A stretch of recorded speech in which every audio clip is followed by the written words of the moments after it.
Hello दोस्तों, मैं अमित शुक्ला आपके अपने YouTube channel AK study note में एक बार आप सभी का स्वागत है। आज हम आपको हिंदी व्याकरण के नए स्टैटिक्स यानी की बात करते हैं। अव्यय का जो आपका चैप्टर होगा दोस्तों, इसमें मैंने आपको इस वीडियो के अंतर्गत आपके जो महत्वपूर्ण टॉपिक चलता है दोस्तों, उसमें अव्यय इसके पहले मैंने आपको बताया था विशेषण की सारी टॉपिक मैंने आपको क्लियर किया। उसके पहले क्रिया, कारक, सारे चीज़ें मैंने आपको वीडियो आपको सीरियल बाय सीरियल मैंने स्टडी कराते चलता है दोस्तों। इसी बीच मैंने आपको एक फिर से नया वीडियो आपके बीच प्रस्तुत कर रहा हूँ दोस्तों। इसमें आपको हिंदी व्याकरण का जो अन्य कॉम्पिटिटिव एग्ज़ाम में आपके लिए बहुत ही महत्वपूर्ण होगा और जो आपके पेपर से संबंधित है वो भी आपको इसमें मिलता रहेगा। तो दोस्तों, इससे आपको कोई दिक्कत नहीं आएगी। अगर जिससे भी को आपको समझने में कोई प्रॉब्लम आ रही है या आपको कोई दिक्कत आ रही है, तो इसमें आपको सारी चीज़ें मिलती रहेंगी। और कोई दिक्कत आ रही है तो कमेंट बॉक्स में कमेंट करके हमें आप ज़रूर एक बार बता सकते हैं, सूचित कर सकते हैं। और सबसे महत्वपूर्ण आपका ये है दोस्तों इसमें कि आपका जो सेशन चल रहा है यानी अव्यय यानी कि इंडिक्लिनेबल की परिभाषा में इसमें आपको सारी चीज़ें जो आपको प्रीपोजिशन से संबंधित होती हैं, तो इसमें आपके चाहे जिस तरीके से आप लोग अपना एग्ज़ाम्पल तैयार कर सकते हैं, अपना पेपर भी तैयार कर सकते हैं। तो हिंदी व्याकरण में आपको जितने भी कॉम्पिटिटिव एग्ज़ाम के क्वेश्चंस आते हैं, इन कॉम्पिटिशन में मान लीजिए आप लीजिए लेखपाल का पेपर लगा हुआ है, यूपी ट्रिपल एससी का आ गया है, उसके बाद में फिर आपका यूपी पीपी का लगा हुआ है। तो इस तरीके से आप लोग अपना पेपर तैयार करते हैं। और हिंदी व्याकरण का सबसे ज़्यादा क्वेश्चन आपके पेपर में आते हैं। और व्याकरण से संबंधित जो भी क्वेश्चन को तैयार करते हैं, वो आपका पॉइंट टू पॉइंट आपका अंक अर्जित करता है। तो जिससे इसमें आपको हर चीज़ें हर तरह से आपको क्लियर करता जाएगा। तो माइंड आप सेट करिए और चलते हैं आपके वीडियो की तरफ। और वीडियो अच्छी लग रही हो तो लाइक और सब्सक्राइब भी करते रहिए साथ साथ। तो चलिए दोस्तों, ये मैं आपके जो इसमें वीडियो है, वीडियो में आपका यहाँ पे परिभाषा दे रखा है कि अव्यय यानी इंडिक्लिनेबल की परिभाषा यानी कि अव्यय की परिभाषा पर अव्यय किसे कहते हैं। तो बहुत ही महत्वपूर्ण है दोस्तों सेशन आपका। तो बने रहे हमारे अंत तक और देखिए किस तरीके से आपके पेपर में आपके क्वेश्चन को किस तरह पुटअप किया गया है, कैसे आपको सारे एग्जाम्पल सहित आपका परिभाषा डिफाइन किया गया है। तो चलिए, जिन शब्दों के रूप में लिंग, वचन, कारक आदि के कारण कोई परिवर्तन नहीं होता है, उन्हें हम क्या कहते हैं, अव्यय कहते हैं। या अविकारी शब्द होता है कहते हैं, जिसमें आधन व्यय यानी कि अव्यय बनता गया। तो जिस तरीके से आप लोग को बताया, लिंग, वचन और कारक आदि के कारण कोई परिवर्तन नहीं होता, इसमें कोई परिवर्तन नहीं होता है, तो इसे हम अव्यय शब्द कहते हैं। इसे हम ऐसे भी कह सकते हैं कि अव्यय ऐसे शब्द को कहते हैं जिसके रूप में लिंग, वचन, पुरुष, कारक इत्यादि के कारण कोई विकार उत्पन्न नहीं होता। ऐसे शब्द में हर स्थिति में अपने मूल रूप में बने रहते हैं। चूँकि अव्यय का रूपांतरण नहीं होता है, इसलिए ऐसे शब्द अविकारी होते हैं। इनका व्यय नहीं होता है, अतः ये अव्यय होते हैं। अब इसका एग्जाम्पल क्या है, जैसे आप लोग देख लीजिए, जब, तब, अभी, उधर, वहाँ, इधर, कब, क्यों, वाह, आह, ठोक, अरे और तथा, एवं, किंतु, परंतु, बल्कि, इसलिए, अतः, अतएव, चूँकि, अवश्य, अर्थात इत्यादि, ये सारे हमारे इसके भेद हैं। अब करते हैं अव्यय और क्रिया विशेषण यानी अव्यय और क्रिया विशेषण के बारे में आपको बताएंगे। अव्यय और क्रिया विशेषण क्या है दोस्तों, इसमें आपका दे रखा है कि पंडित किशोरी दास वाजपेयी के मतानुसार यानी कि पंडित किशोरी दास वाजपेयी के अनुसार क्या कहा गया है कि अंग्रेजी के आधार पर सभी अव्ययों को क्रिया विशेषण मान लेना उचित नहीं, क्योंकि कुछ अव्यय ऐसे हैं जिनसे क्रिया की विशेषता लक्षित नहीं होता। जैसे, जब मैं भोजन करता हूँ तब वह पढ़ने जाता है, जब मैं भोजन करता हूँ तब वह पढ़ने जाता है। इस वाक्य में जब और तब यानी अव्यय क्रिया की विशेषता नहीं बताते, अतः इन्हें क्रिया विशेषण नहीं माना जा सकता। निम्नलिखित अव्यय क्रिया की विशेषता नहीं बताते यानी कि इसमें अव्यय की क्रिया की विशेषता नहीं बताई जा रही है। अब आपका पहला आ गया कालवाचक अव्यय यानी उसके भेद में आपका कालवाचक अव्यय। अब कालवाचक अव्यय में क्या है दोस्तों, अब कालवाचक अव्यय में आपका इनमें समय का बोध होता है। जैसे आज हो गया, कल, तुरंत, पीछे, पहले, अब, जब, तब, कभी कभी, कब, अब से, नित्य, जब से, सदा से, अभी, तभी, आजकल और कभी। उदाहरण में आप लोग देख सकते हैं, अब से ऐसी बात नहीं होगी, यानी कि अब से ऐसी बात नहीं होगी। तो ये आपका कौन सा हो गया, कौन सा हो गया दोस्तों, ये हो गया आपका कालवाचक अव्यय में आता है। और दूसरा आपका एग्जाम्पल दे रखा है, ऐसी बात सदा से होती रही है, यानी कालवाचक अव्यय में आपका इस तरीके से रूपांतरित होता रहता है। वह कब आया मुझे पता ही नहीं, वह कब आया मुझे पता नहीं। तो ये आपका एग्जाम्पल हो गया कालवाचक अव्यय का। तो इस तरीके से आपको अव्यय, यानी कि जो ये क्वेश्चन आपको मैं सिखा रहा हूँ दोस्तों, इसमें सारी चीज़ें आपको एग्जाम्पल के तौर पे आपको वहाँ पे कंपटीशन के पेपर में देखने को मिलता है। अब बात करते हैं सेकंड क्वेश्चन, यानी इस सेकंड आपका होगा स्थानवाचक अव्यय। पहला आपने कालवाचक अव्यय पढ़ा, दूसरा स्थानवाचक अव्यय। अब स्थानवाचक अव्यय में क्या है दोस्तों, स्थानवाचक अव्यय में आपका आ गया, इसमें स्थान का बोध होता है, जैसे यहाँ, वहाँ, कहाँ, जहाँ, यहाँ या इधर उधर। उदाहरण में क्या है, यह यहाँ नहीं है, मतलब यह यहाँ नहीं है। तो ये आपको समझ में आ गई, यह स्थान में स्थान बोध हो रहा है, तो ये क्या हो गया, स्थान बोधक अव्यय हो गया। वह कहाँ जाएगा, वह कहाँ जाएगा, वह कहाँ नहीं है। तो इस तरीके से आपका एग्जाम्पल क्लियर है। अब जहाँ तुम हो वहाँ मैं हूँ, तो इस तरीके से आपका स्थानवाचक अव्यय हो गया। इसमें आपको स्थान का बोध कराया जाता है। अब बात करते हैं दिशावाचक अव्यय। दिशावाचक अव्यय में क्या होता है दोस्तों, दिशावाचक अव्यय में आपका दिशा से संबंधित सारी चीज़ें मिलती है। अब दिशावाचक में क्या है, चलिए लेके चलता हूँ आपका। इसमें देखा है, इसमें दिशा का बोध होता है, जैसे एग्जाम्पल है आपका इधर उधर, जिधर, दूर, परे, अलग, दाहिने बाएं, आर पार। इस तरीके से आपका होता है दिशावाचक में। चौथा आपका है स्थितवाचक अव्यय। चौथा कौन सा आपका, स्थितवाचक अव्यय। अब जैसे इसमें क्या, स्थित में क्या है, नीचे नीचे, ऊपर तले, सामने बाहर भीतर इत्यादि। तो इस तरीके से आपका ये आपका स्थितवाचक अव्यय हो गया। अब इसमें आपको देगा अव्यय के भेद, यानी अव्यय के भेद कौन कौन से हैं। अव्यय के निम्नलिखित 4 प्रकार के भेद होते हैं। कौन कौन से होते हैं, आइए बताता हूँ आपको। पहला है नंबर 1 क्रिया विशेषण, इसको कहते हैं हम एडवर्ब। क्या कहते हैं इसको, एडवर्ब। और अब दूसरा आपका है संबंध बोधक, जिसे हम कहते हैं प्रीपोजिशन। तीसरा आपका है समुच्चय बोधक, यानी जिसे कहते हैं कंजक्शन। और चौथा आपका है विस्मयादि बोधक है, जिसे हम कहते हैं इंटरजेक्शन। तो सारे आपके जो इंग्लिश के में पढ़े हैं आप लोग, प्रीपोजिशन, कंजंक्शन, इंटरजेक्शन, तो इसमें सारे अव्यय के तहत आपके हिंदी में आते हैं। अब बात करते हैं आपका क्रिया विशेषण एडवर्ब की। एडवर्ब किस तरीके से, आइए आपको जानने सिखाते हैं। इसमें आपका एडवर्ब क्या है, एडवर्ब है आपका यानी क्रिया विशेषण, जिन शब्दों से क्रिया और विशेषण, यानी क्रिया विशेषण या दूसरे क्रिया विशेषण की विशेषता प्रकट हो, उन्हें हम क्रिया विशेषण कहते हैं। दूसरे शब्दों में मैं आप बात को सिखाते हैं, जो शब्द क्रिया की विशेषता बतलाते हैं उन्हें हम क्या कहते हैं दोस्तों, क्रिया विशेषण कहते हैं।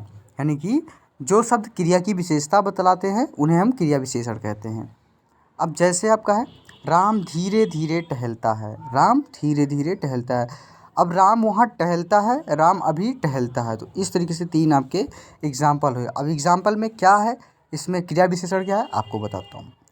इन वाक्यों में धीरे धीरे, वहाँ और अभी राम के टहलने यानी क्रिया की विशेषता बतलाते हैं। ये क्रिया विशेषण अभिकारी, यानी कि टहलने का क्रिया हो गया, और विशेषता किसको बता रहा है, राम को। तो इस तरीके से आपका क्रिया विशेषण होता है। अब चलिए आगे चलते हैं। आपको यहाँ पे इन वाक्यों में धीरे धीरे, वहाँ और अभी राम के टहलने की क्रिया की विशेषता बतलाते हैं। ये क्रिया विशेषण अभिकारी विशेषण भी कहलाते हैं। इसके अतिरिक्त क्रिया विशेषण दूसरे क्रिया विशेषण का भी विशेषता बताता है। और अब नेक्स्ट है आपका वह बहुत धीरे चलता है।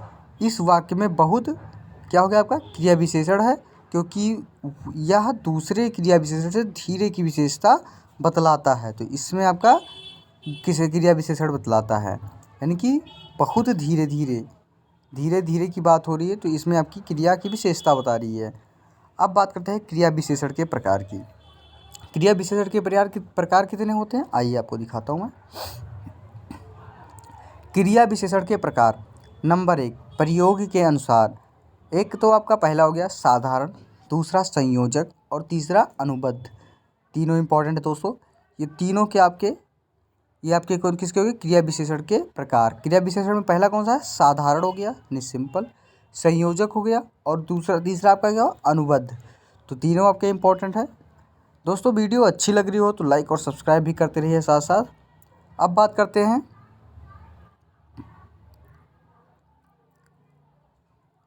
ये आपका दूसरा आ गया रूप के अनुसार। अब रूप के अनुसार मूल क्रिया विशेषण, यानी रूप के अनुसार मूल क्रिया विशेषण आपका ये हो गया। रूप के अनुसार मूल क्रिया विशेषण नंबर 1 मूल क्रिया विशेषण हो गया, दूसरा यौगिक क्रिया विशेषण और तीसरा स्थानीय क्रिया विशेषण। अब अर्थ के अनुसार, इसके पहले मैंने आपको क्या बताया था? रूप के अनुसार, और इसके पहले मैंने आपको क्या बताया? प्रयोग के अनुसार।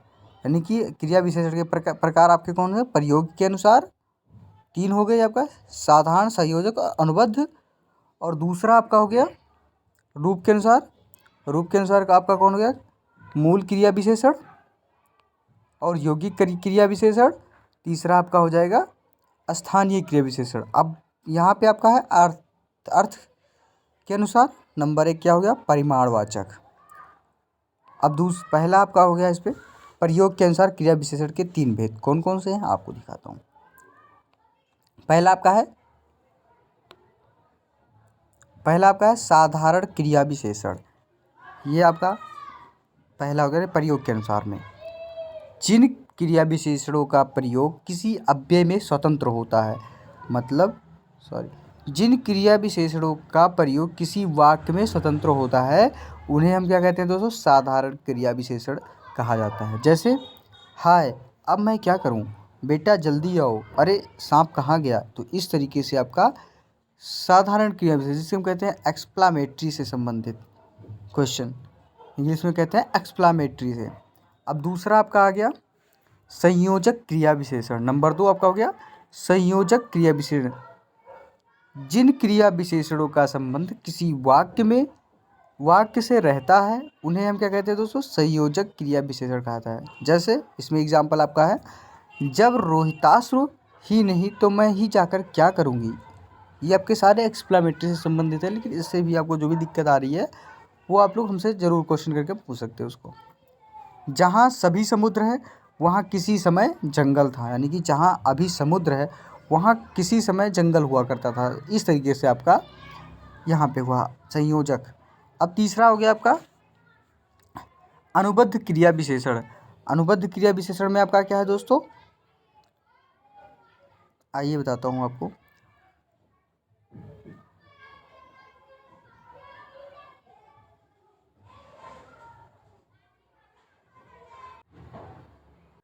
ये आपका दूसरा हो गया दोस्तों। दूसरे में आपका क्या है? दो भिन्न संज्ञाओं के मेल से, जैसे क्या हो गया? दिन रात, सांझ सवेरे, घर बाहर, देश विदेश। यानी कि ये आपका दो भिन्न संज्ञाओं, जो दो भिन्न संज्ञा होते हैं, जैसे जिसका आपस में मेल जोल हो तो उसको कहते हैं दो संज्ञाओं का मेल। तो जिसमें आपका दिन रात हो गया, सांझ सवेरे हो गया, घर बाहर हो गया। तीसरा आपका आ गया विशेषणों की द्विरुक्ति से। कौन कौन? एक एक, ठीक ठीक, साफ साफ। तो इस तरीके से आपका होगा, जिसे एक एक करके आ जाओ, ठीक ठीक लिखो, साफ साफ काम करो। तो इस तरीके से आपका विशेषण हो गया। चौथा आपका क्या? क्रिया विशेषणों की द्विरुक्ति से, ने धीरे धीरे, जहाँ तहाँ, कब कब, कहाँ कहाँ। तो इस तरीके से आप लोग क्रिया विशेषणों की द्विरुक्ति का हो जाएगा। अब पाँचवा पर दो क्रिया विशेषणों के मेल से जहाँ तहाँ, जहाँ कहीं,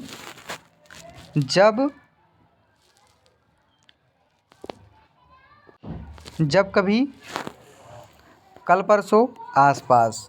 अब छठा आपका क्या? दो भिन्न या सामान्य क्रिया विशेषणों के बीच ना लगाने से क्या होता है? जैसे कभी ना कभी, कुछ ना कुछ। तो इस तरीके से आपके दो भिन्न समान या क्रिया विशेषणों के बीच ना लगाने से। अब आपका आ गया 7वां नंबर, अनुकरणवाचक शब्दों की द्विरुक्ति से, जैसे पट पट, तड़ तड़, सटा सट और धड़ाधड़। तो इस तरीके से आप लोग कर सकते हैं। ये एग्जाम्पल आपको बहुत ही महत्व होगा दोस्तों। इसमें आपको पूछा जाएगा कि किस तरीके से आपका पेपर में अटैच होता है क्वेश्चन।